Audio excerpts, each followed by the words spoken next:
আসসালামু আলাইকুম, কেমন আছেন সবাই? আশা করছি সবাই খুব ভালো আছেন। তো এই তো আমরা ৩ মা মেয়ে চলে যাচ্ছি সিএনজি দিয়ে আমার মায়ের বাসায়। তো আমার ছোট মেয়েটা হচ্ছে মানে জার্নি করতে পারে না, আর আমার বড় মেয়ে জার্নি করতে পারে, ও কোনো সমস্যা নেই। কিন্তু আমার ছোট মেয়েটা হচ্ছে আর ঠিক আমার মতো, আমি বাস সিএনজি মানে এসব জিনিসে আমি একটু জার্নি করতে আমার একটু সমস্যা হয়। তো আমার সেই জিনিসটাই হয়তো আমার ছোট মেয়ে পেয়েছে। তো যাই হোক, এখন কথা বলতে বলতে মায়ের বাসায় চলে আসছি। অনেক দিন ধরেই তো মা অসুস্থটা কম বেশি আপনারা সবাই জানেন। তো আলহামদুলিল্লাহ আমার মা এখন আগে থেকে অনেকটাই ভালো আছে। অপারেশনটা হওয়ার পর এখন সুস্থ হতে যতদিন সময় লাগে ঠিক ততদিনই লাগবে আর কি। তো আপনারা সবাই দোয়া করবেন আমার মা যেন খুব তাড়াতাড়ি সুস্থ হয়ে যায়। আমি দেখতে আসলাম, তারপর হচ্ছে আমার দুই খালামণিও আসছে। তো আমার দুই খালামণি এখানে আসার পর দেখলাম যে ওরা অনেক কিছু নিয়ে আসছে, তো সেগুলোই আসলে আপনাদের সাথে শেয়ার করতেছি। কারণ এখানে হচ্ছে এই জিনিসগুলো যে দেখতে পাচ্ছেন, এগুলো হচ্ছে আমার মামা মানে নিজের ক্ষেতের জিনিস। এগুলো টমেটো, তারপর হচ্ছে এই যে করলাগুলো, তো এগুলো সবকিছুই নিজের। আর এই জিনিসগুলো,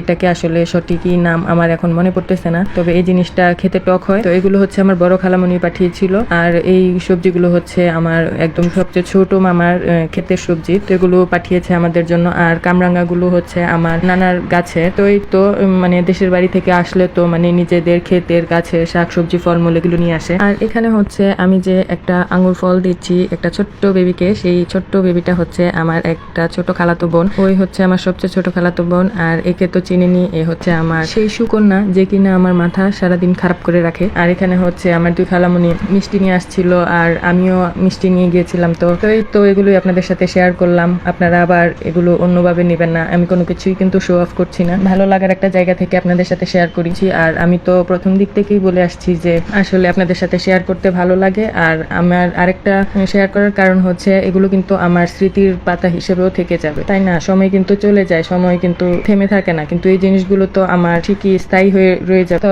এগুলো আপনারা অন্যভাবে নেবেন না প্লিজ। তো এই তো এগুলোই ছিল আমার ছোটখাটো ব্লগ ভিডিও। তো সবাই ভালো থাকবেন, আল্লাহ হাফেজ।